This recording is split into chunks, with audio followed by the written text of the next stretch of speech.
Buenas tardes, chicos y chicas de la trinchera. Bienvenidos un viernes más a este espacio de divulgación.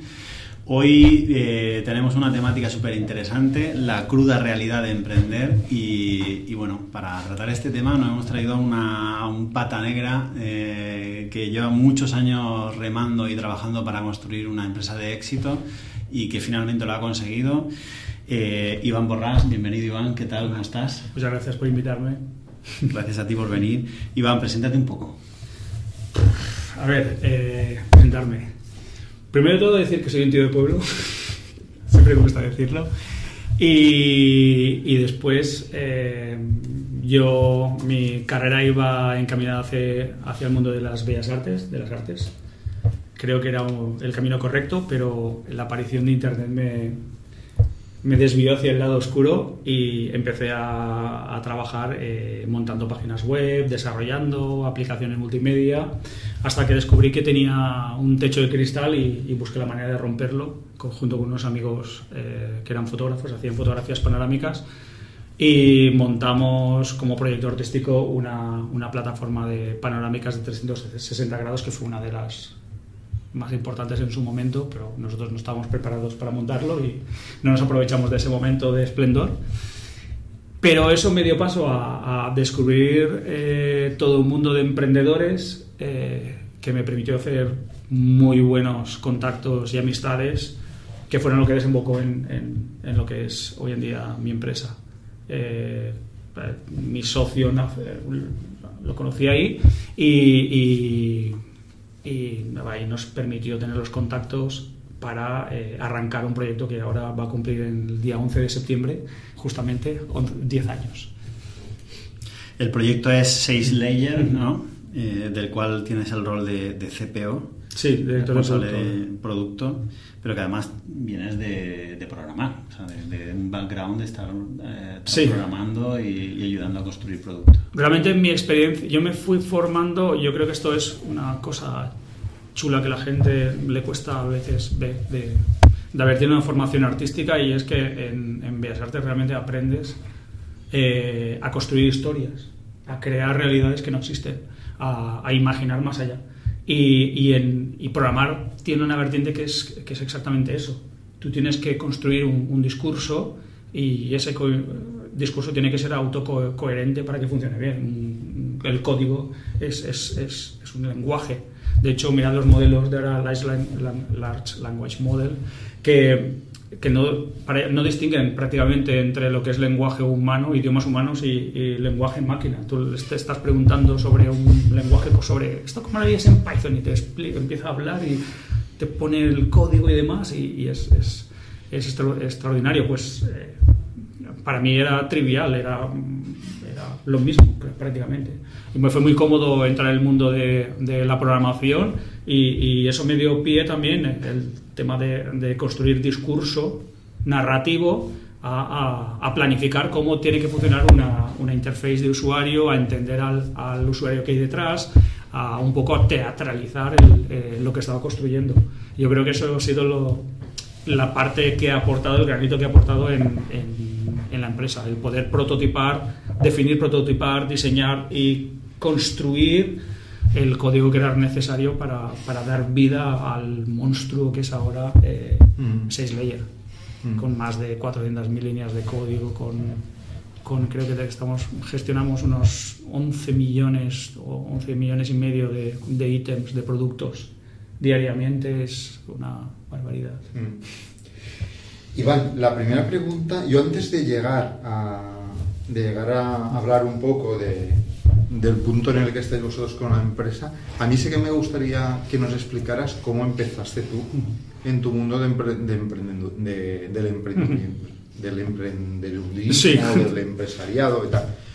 Porque yo a ti, por suerte o por desgracia, te conozco de hace unos años y sé bastante bien cómo ha sido tu trayectoria. Aquí en el podcast no eres el primer emprendedor que hemos traído, y yo sé que tu trayectoria de emprendedor es muy diferente al perfil que normalmente nos encontramos por ahí, que el perfil que normalmente nos encontramos por ahí es persona que viene del mundo corporativo, cansado de tener jefes ¿Y qué viene ahí a la empresa? Pero tú vienes de Tú te lo enfocaste diferente. Sí, yo vengo de abajo. Yo vengo de muy abajo. De muy abajo, muy de pueblo, muy de... no sé, yo creo que no sé, yo me he metido, no sé, te encuentras de repente un día que estás liado. Yo creo que es el rollo de ser emprendedor, no es una etiqueta, es realmente... Hay gente que se mete a hacer cosas y yo desde siempre pues se me ocurrían ideas y te pones a hacerlas. Tampoco no es porque sea hiperactivo y nada, yo soy súper perezoso. Pero si te ocurre algo y dices, hostia, y te da dando vueltas la idea y a la que te das cuenta ya te has liado. Y realmente yo llegué ahí porque yo tenía siempre esa necesidad.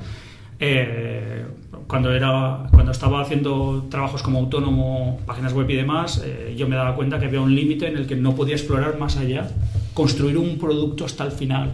Y eso es lo que me llevó a aprovechar cuando empezaron a aparecer eventos de emprendedores, a ir allí y realmente encontrarme con gente que sentía lo mismo que yo y sentirme totalmente identificado en ese entorno y súper a gusto, e ir medrando a partir de ahí. Pero bastante antes, ya te digo que como... Desde mi tierna infancia, quieres decir, cuando era joven y imberbe, cuando nos conocimos en la prehistoria. Un poco más tarde.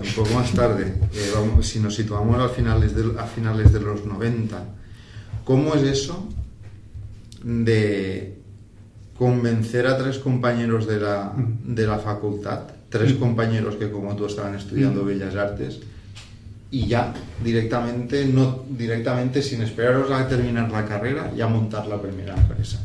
Sí, bueno, el tema era porque yo hacía cosas y nos metíamos en proyectos y yo tiraba del carro en muchas ocasiones, la parte técnica, porque yo siempre he entendido, no sé, las máquinas, a mí Skynet no me da miedo. Va a haber gente que no entiende este chiste. Sí. No sé, siempre me ha parecido normal y lo que sí que me di cuenta en la facultad, un amigo dibujante de cómics que vive hoy en día del cómic, que es algo muy, muy curioso y extraño, un día viene y me dice, tío, estoy publicando mis cómics en internet. Y yo le digo, ¿ya sabes de internet qué es? Y dice, tío, ven al aula de informática. Y fui a ver lo que estaba haciendo y dije, Dios, esto es horrible. Estas páginas web, ¿quién las ha creado? Y claro, estaban creadas por informáticos y todo eran colores fosfachos, ¿no? Lo siguiente. Entonces dije, madre, tío, aquí esto la va a petar y aquí hay un universo por explorar y un campo donde ganarte la vida. Y convencí a los 2 o 3 compañeros y compañeras de empezar a trabajar haciendo algún proyecto multimedia, alguna página web y demás. Y me dijeron, vale, y me siguieron y yo les dije, es que, tío, aquí hay una oportunidad. Y en ese momento estábamos también, era un grupito en el que nos juntamos para hacer algunas exposiciones artísticas con ilustraciones, grabados, alguna obra escultórica, y empezamos a combinar con esto y al final, claro, nos acabamos centrando porque era un mundo nuevo, un mundo donde tú podías entrar sin tener primos, sin tener contactos, nada. Qué interesante esto. Qué interesante, Iván. Estoy hablando de la prehistoria, ¿sabes? Antes, pero... el momento en que nació Internet, donde la humanidad cambió para siempre. Totalmente. Oye, Iván, ¿qué crees que diferenciaba a ti y a tus amigos, ¿vale? Cuando juntasteis para empezar a explorar el mundo de Internet, o más recientemente, ¿no? Cuando te asociaste con tu socio para lanzar 6 Layers, ¿qué crees que te diferenciaba a ti y a tu socio de otros muchos proyectos que pudieron fracasar? Primero, lo que nos diferenciaba a mí y a mi socio es que nosotros veníamos de experiencias donde ya habíamos fracasado. Esto es fundamental para nosotros. No es fracasar, es que la gente cuando dices fracasar dice, fracasar, eso no puede ser positivo. No es fracasar, es te equivocas en algo y vuelves a intentarlo entendiendo dónde te has equivocado y lo que ya no tienes que volver a hacer. Entonces llegó un momento que nos dimos cuenta que el socio ideal para hacer un proyecto, los 2 por nuestra parte, era alguien que currara tantísimo como tú y que te hubiera, cuando le estás señalando hacia la luna, mirar a la luna y no el dedo. Y luego también que había un factor fundamental que nos dimos cuenta los 2, es que entre nosotros 2 podíamos montar el proyecto. Porque yo tenía un perfil amplio que iba desde conceptualización de un producto a diseño, interacción de usuario, tenía suficiente experiencia en eso, hasta en la construcción, el montaje, y él tenía toda la parte de negocio muy clara, cómo hacer la venta, cómo atacar los canales, y además tenía una capacidad de hablar en público y de presentar el proyecto y enamorar sobre lo que estaba haciendo, que era muy grande. Entonces, entre los dos generamos el círculo perfecto de lo que se necesita. E incluso en ningún momento nos solapábamos a aptitudes. Tenemos un punto en común muy claro, que era que él tenía un gusto por lo que son las buenas aplicaciones, como usuario y demás, y en ese punto entroncábamos muy bien en cuanto yo iba a definir temas de producto. Yo sabía que cuando le explicaba que iba a invertir un poco más de tiempo en llegar hasta cierto punto que yo creía fundamental, él lo iba a entender. Tenía claro por qué y la necesidad. Entonces eso nos permitía trabajar sin realmente enfadarnos ni nada. Nosotros siempre hemos tenido discusiones constructivas hacia adelante. Bueno, y él y yo tampoco no tenemos ego, que eso es muy importante. Sí, y un poco y la misma pregunta pero que te ha hecho Enrique, pero hecha de otro modo, porque más o menos esas características de tener socios que se complementen y tal, yo creo que son más... Y no tener un gran ego, eso también es importante. Y es que, a ver, yo sé que algún ingrediente tiene que haber más porque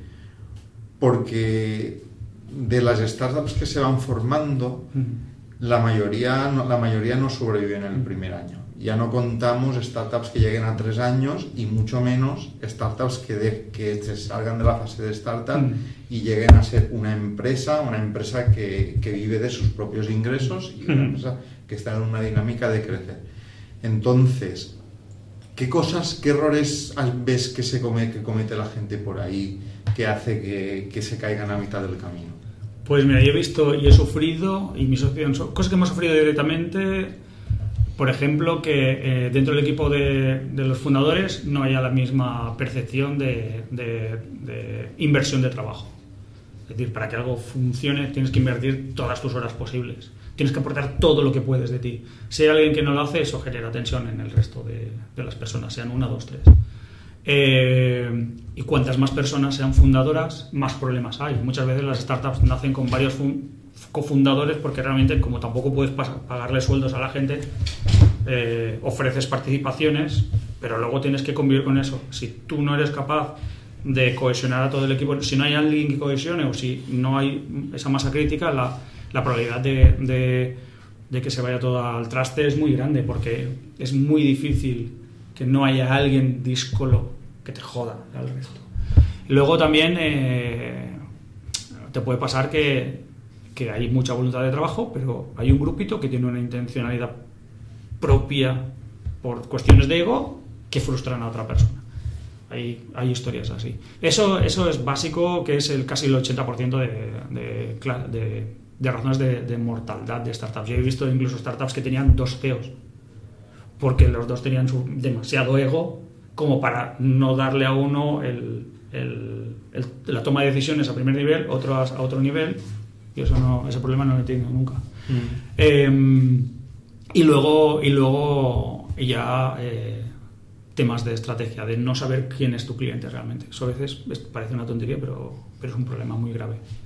No saber cuál es tu cliente o no saber qué desea realmente tu cliente es el otro problema. Pensarte que estás haciendo algo que es la revolución, pero realmente todo solo te importa a ti y a 3. Y eso realmente no es un negocio. Eso pasa más en el mundo ingeniero. Depende del tipo de fundadores. Yo he visto que por lo general hay unas u otras causas de muerte, pero que son siempre más o menos. Y vosotros, por ejemplo, para esta última... A ver, entiendo yo que todo lo que sean cuestiones de ego, que es una cosa que va con una persona, pero lo que son cuestiones de hacer lo que el cliente quiere, yo entiendo que eso es una cosa más técnica y es una cosa... No he dicho hacer lo que el cliente quiere. He dicho entender lo que el cliente desea, pero es muy diferente, porque el cliente cree que quiere unas cosas, te va a liar si escuchas mucho al cliente, y he visto proyectos fracasar por eso, porque realmente no, una cosa es lo que el cliente te dice que quiere y realmente lo que es realmente lo que el cliente necesita. Entender eso es muy complicado y tienes que invertir mucha parte de tu proceso mental en saber, a ver, este me está vendiendo esto, pero realmente lo fundamental, ¿qué es lo que hace que esta persona entre en mi plataforma? ¿Qué es lo que va a hacer que la ame? ¿Qué es lo que va a hacer que ante los errores que hay en diferentes sitios le da igual? Es que esto es lo que yo necesito y no me lo ofrece nadie de esa misma manera. Y nosotros, por ejemplo, tenemos un roadmap hoy en día, llevamos 10 años, y la gente dice, ¿y ahora qué vais a hacer? ¿Qué estáis haciendo? Porque claro, después de 10 años, yo digo, pues tenemos más trabajo, más roadmap ahora que antes. El roadmap es muy grande, pero ese roadmap grande es los descartes, lo que hemos encontrado, que tiene una lógica aplastante de otras muchísimas cosas que hemos descartado, burradas de cosas que hemos descartado. Y todo son propuestas de clientes o de potenciales clientes. Hay que ir con muchísimo cuidado con eso, porque eso también es una... Hay una cosa que dijo Steve Jobs que es súper importante, y es que tu producto haga una cosa muy bien, y olvídate de lo demás. Muy bien, si estás seguro que haces algo muy bien, ya después vas poquito a poquito. Interesante. 10 años dices que tenéis. ¿Cuántos sois ahora? Unas 80 personas, 80, vamos fluctuando, unas 80 y pico. En el principio, cuando empezasteis, seríais ¿cuántos? 2,5. 2,5. Prácticamente. 2,5. ¿Cómo ha sido la transición esta? ¿Serías capaz de identificar cuáles han sido las etapas clave o qué puntos de inflexión han habido en estos 10 años que os hayan llevado a...? Sí, básicamente, realmente hasta principios del 2017 o un poquito más, del 2014 que empezamos, 2017, no, 2013 formación, bueno, pero realmente la primera línea de código, la primera pieza la empezó en 2014, porque primero preparamos una ronda de inversión, una aceleración, para tener un capital mínimo inicial. Ese periodo de esos años hasta 2017 fue el valle de la muerte absoluto. Realmente un inversor, mi socio me contó un tiempo después, dice, he ido a ver un inversor con mucha experiencia y me ha dicho que para arrancar este proyecto, porque es un negocio B2B, siempre es más complejo de montar, necesitáis 1 millón de euros y nadie os lo va a dar. Y yo, ya, ¿y qué hacemos? No, pues hackeamos el sistema. Pues eso es bootstrapear a muerte, es superar esa fase. Luego ya, cuando superamos eso y estuvimos suficientemente maduros, en 2017 es cuando tuvimos la primera oportunidad de inversión profesional. Levantamos una ronda de 1.200.000 euros, que no fue solo buena por el dinero, sino porque entraron unos inversores profesionales que nos ayudaron a cambiar el chip de emprendedores que están montando un sueño a personas que se están formando para gestionar una empresa, incluso antes de que fuera una estructura de empresa. Prepararnos para ir creciendo, ir delegando, ir teniendo personas que se encargarán de puntos clave, que se encargarán de contrataciones, de profesionalizar áreas y demás. Entonces, cuando ya empezamos a escalar a mayor volumen, vosotros pensad que al principio de la pandemia éramos unas 24 personas en el año 2020 y en el 2022 llegamos a 65-70. De repente aquello escaló muy rápido. Si no te preparas antes para eso es cuando hay los problemas. Y eso fue un apoyo muy bueno de los inversores. Esto también es muy, muy importante. Los inversores tienes que buscar siempre gente que no te aporta solo dinero, sino también una extraordinaria experiencia que te permita a ti escalar y seguir en los siguientes niveles. Esto es como un juego. Cada nivel tiene sus complejidades y tú tienes que ir superando. Sí, genial. En esta fase de escalar, y hablaba de una ronda, ¿no? Es plug and play, ¿no? Uno de los... Ellos empezaron sí, nosotros fuimos como mi socio y yo no teníamos un capital detrás que nos pudiera soportar sabíamos que íbamos a estar un tiempo largo preparando, madurando el producto. Claro, crear un producto para el sector B2B, para el sector empresarial, implica que la persona que vaya a contratar tu producto, si tú eres mínimamente core dentro del departamento que sea, si se equivoca la van a despedir. Entonces tú tienes que madurar, tú necesitas tiempo y eso implica mucha dedicación, y si no eres capaz de autofinanciarte, es imposible atacar tanto tiempo un producto y hacerlo madurar. Entonces entramos en un programa de aceleración del acelerador Plug and Play en Valencia, que fue yo creo que fue una maravilla en ese momento para mucha gente, porque te permitió acceder a una formación que te preparaba bien para presentarte ante inversores, preparar una presentación muy digna, en 5 minutos, muy atractiva, y preparar un deck de inversión, un documento de inversión que realmente destacara del ruido que siempre reciben las personas que se dedican a invertir. Y la verdad que tuvimos bastante éxito y pudimos levantar sin tener ningún pedigrí ni nada, una pequeña ronda de 145.000 euros, que hoy en día es irrisorio, pero en aquel momento nosotros nos permitió tener la energía suficiente para tener el mínimo sueldo, para estar dedicados al 100% trabajando en el proyecto y hacerlo madurar. Y aprendiendo muchísimo por el camino, una burrada. Aprendimos tanto Álvaro desde la parte más comercial y como CEO, y yo desde la parte de creación de producto, relación con partners, buenas prácticas de soporte, customer success, mil historias. Y luego en la siguiente ronda se han seguido manteniéndose en el board, ¿no? de la empresa. Excepto uno de nuestros inversores más industrial, que él tenía su estrategia. Cada inversor tiene su estrategia. Todos los inversores que se han salido con muy buenos beneficios, multiplicando su dinero mucho más que lo que te daría un banco, múltiplos de 4 y de 6. Pero el lead investor sí que aún sigue con nosotros, el lead investor de la segunda ronda, que ya la importante, y con muchísima ilusión. Yo les veo que ya prácticamente puedes decir que sois amigos, ¿sabes? No solo inversor, sino un compañero.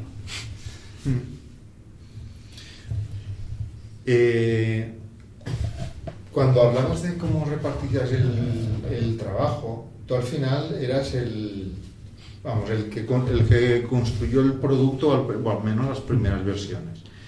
Yo, que llevo tiempo trabajando en el mundo técnico, sé lo que cuesta cuando has creado alguna cosa ir despegándote, ¿vale? ¿Cómo lo has gestionado tú?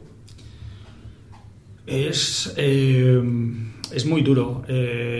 La mayoría de la gente procrastina mucho con eso y acaban haciendo micromanagement, pero si tú tienes una aspiración de montar un proyecto global que genere un impacto social real a nivel mundial, no puedes permitirte procrastinar de esa manera.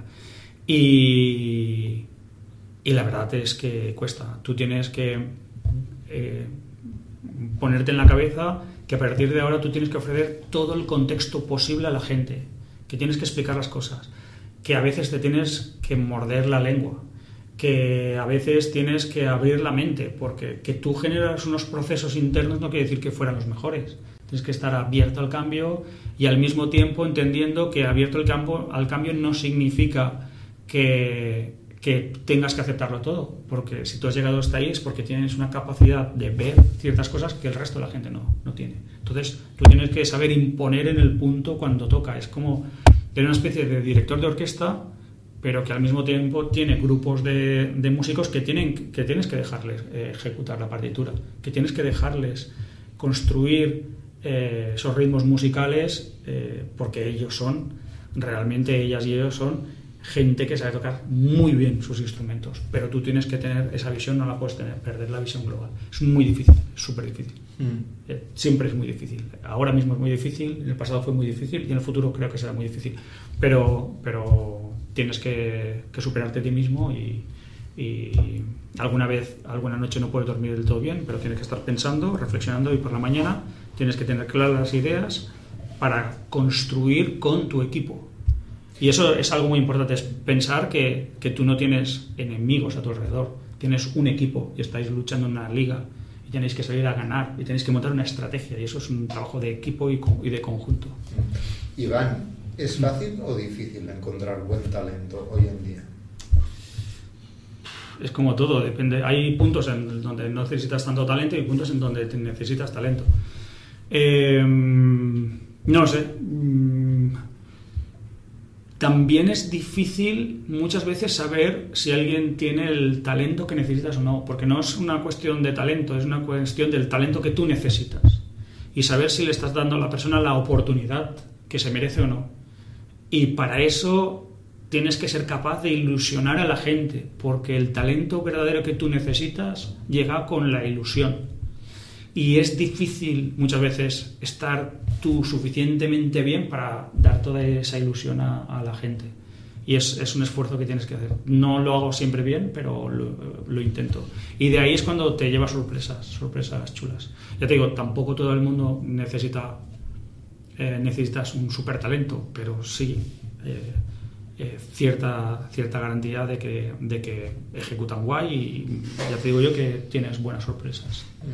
Pero lo vas descubriendo. También es una cosa que se dice en las startups, y es cierto, tú tienes que rotar a la gente. Si alguien funciona con el equipo, bien; si no funciona, pues hay otros equipos donde funcionarás. Es que esto es el mismo que el fútbol, que el básquet y demás. Si tú no tomas ciertas decisiones ágiles, lo que estás haciendo es hacer el mal al resto de personas de tu equipo, son tus compañeros. Entonces, y cuando generas ese caldo de cultivo, al final, lo que yo he visto que es súper bueno es más que el talento individual, es la camaradería. Nosotros en la empresa siempre decimos que un problema nunca es de uno, es de todos.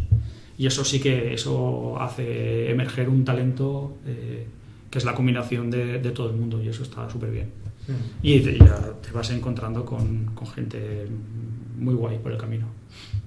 Yo diría que una de las cosas que yo al menos he vivido, que no es fácil de encontrar, es esa gente que cubre grises, ¿no? De responsabilidad. O sea, y rodearte de esa gente no te garantiza el éxito, pero sí que de alguna manera no tienes miedo a ir a la batalla, porque siempre te van a poder ir cubriendo los flancos. Pero es una habilidad que yo creo que no abunda. Y creo que vamos a un mundo quizá menos proclive a este tipo. Pero bueno, no sé si opinas igual. Yo te digo, yo creo que es un tema de ilusión. A veces mi socio él tiene una mentalidad de una familia que siempre ha tenido tienda, también tuvieron un restaurante de cara al público, ¿sabes? De trabajar porque quieres ver cómo crece el negocio, el producto, y lo disfrutas, ¿sabes? Pero yo pienso que muchas veces él y yo somos fundadores y vivimos esto como si fuera nuestro hijo, y tú quieres que vaya a la universidad, ¿no? Tú quieres que luego tenga una vida hermosa. Pero la gente que trabaja con nosotros no tiene por qué tener esa visión. Y a mí a veces me sorprende gente trabajando, a lo mejor está haciendo cosas fuera de hora, pero dices, ¿pero qué estás haciendo? Y dices, que esto lo tengo que hacer porque tal, o que están súper emocionados en su parte, ilusionados, y dices, ostras. Yo intento ilusionar, pero yo no sé si... Porque yo necesito que la gente que está a mi alrededor esté contenta para yo trabajar. Yo, si no encuentro maneras de gamificar mi trabajo, yo me pararía. Y poder conseguir esa ilusión en ciertas personas, sobre todo ciertas personas de dirección clave, que ves que se preocupan, que sufren por las cosas y que están aprendiendo, están creciendo y están haciendo crecer a otra gente, me parece maravilloso. Y yo creo que es un tema de ilusión, es un tema de... Si la gente que te oye alrededor es gris, es porque a lo mejor es que tú también eres gris. Wow. Pues creo que tenemos que ir llegando a la recta final, ¿vale? Danos algunas referencias, algunas fuentes de información que te sean útiles. No sé si eres de seguir a gente por redes sociales. Yo referente. Tanto referente, yo lo que he hecho mucho y casi es un vicio que me estoy intentando quitar es seleccionar mucho la gente que sigo en Twitter, en general. Pero que hablan de cosas, gente del mundo de la ilustración, gente del mundo de la ciencia, de astronomía, que son referentes en inteligencia artificial, gente que opina diferente a mí políticamente, gente que opina igual que yo políticamente, pero gente que aporta, ¿sabes? Que dices, ostras, estas personas tienen un espíritu constructivo. Y de ahí saco muchísima información, muchísima. También a veces tonterías, pero si tú te eliminas el 90% de Twitter, que son los haters, la gente que va ahí a criticar a los demás porque no tienen autoestima y necesitan aumentar su... Sí. Te vas de eso, es una herramienta extraordinaria para conseguir muy rápidamente información relevante para ti. Y aparte de eso, también en el pasado, y es una cosa que estoy intentando recuperar un poco, estuve una temporada de mi vida, unos 10 años, leyendo mucho, muy en general, ensayos, temas de filosofía, temas, el típico bestseller, ciencia y demás. Y creo que eso te sirve para mejorar, ampliar tu visión del mundo, crear un corpus más complejo que te permite luego entender mejor otras cosas. Combinado con eso, con la información en tiempo real de las herramientas tipo Twitter, te hace estar muy al día y sentir cuando están cambiando las cosas. Y sentir cuando están cambiando las cosas es muy importante. Y luego, lo importante es entender hasta qué punto están cambiando las cosas. Ahora nos enfrentamos con un reto muy grande, sobre todo la gente que está en tecnología, y la gente, inversores y todo el mundo que está desarrollando cosas nuevas, porque yo estoy notando que hay gente que no es capaz de entender cómo va a cambiar el mundo la inteligencia artificial, por exceso o por defecto. Por exceso o por defecto. Explica lo de cambiar por exceso o por defecto. Te puedo contar una pequeña anécdota. Este enero un inversor me preguntó, Iván, dime en serio, sé franco conmigo, ¿tú crees que ChatGPT podría llegar a ser SageLayer, hacer lo que hace SageLayer? Y le dije, tranquilo, no te preocupes. ChatGPT es como un cerebro y SageLayer es como un coche, como un Tesla. El cerebro sin el coche no funciona. Hasta ahí, ¿sabes? Hay un miedo a que la inteligencia artificial pueda hacer cosas que realmente no son su corpus, no es lo que tiene que hacer, y eso está provocando ciertas distorsiones, creo yo, a nivel de negocio y a nivel de expectativas, que luego va a haber alguien que se va a pegar algún pequeño batacazo o sorpresa. También hay gente que lo está negando totalmente y no es consciente de que sí, el mundo va a cambiar, ya está cambiando de hecho, y muy rápidamente. Y se van a abrir muchísimas oportunidades comerciales. Yo porque estoy muy metido en SageLayer ahora, pero yo estoy viendo cosas que dices, hostia, es que si pudiese ahora por aquí montas enseguida un proyectito, si te des las tardes y tal, los fines de semana y tal, aquí montas y la puedes liar muy parda en poco tiempo, porque además ahora hay una competitividad enorme y se están abriendo muchas APIs y puedes acceder a un mogollón de conocimiento científico plasmado en herramientas que te permiten a ti generar negocio a partir de eso. Es extraordinario ahora mismo. Es brutal. El mundo de la robótica, de la medicina, de ciencia de datos, de montar videojuegos con automatizaciones, todo. Pero tienes que saber muy bien dónde te mueves. Hay ciertos límites, hay ciertas latencias y hay unas extraordinarias oportunidades que son X pero no son Y. Muy interesante. Bueno, pues ya entramos en la siguiente fase, que es donde preguntamos a nuestro entrevistado qué consejo le darías al Iván que empezaba, ¿no?, en el mundo del emprendimiento. Pues es algo que es un poco antiintuitivo en estos momentos. Le diría no montes un proyecto tan complejo. ¿Pero por qué? Probablemente ahora tendría menos pelo blanco, conservaría un poco mejor la visión, ¿sabes? Y mi corazón tendría unos niveles, un equilibrio de estrés acumulado, mucho más relajado y demás. Pero seguro que no lo cumpliría, no lo seguiría. Porque al final, a ver, tampoco eres tonto cuando vas a montar algo, sabes a ver, no eres consciente de todo lo que te viene, pero eres consciente de una parte. Yo sabía que me estaba metiendo en un proyecto muy complejo y mi socio, se lo comuniqué, y mi socio dijo, pero tú, ¿te metes o no?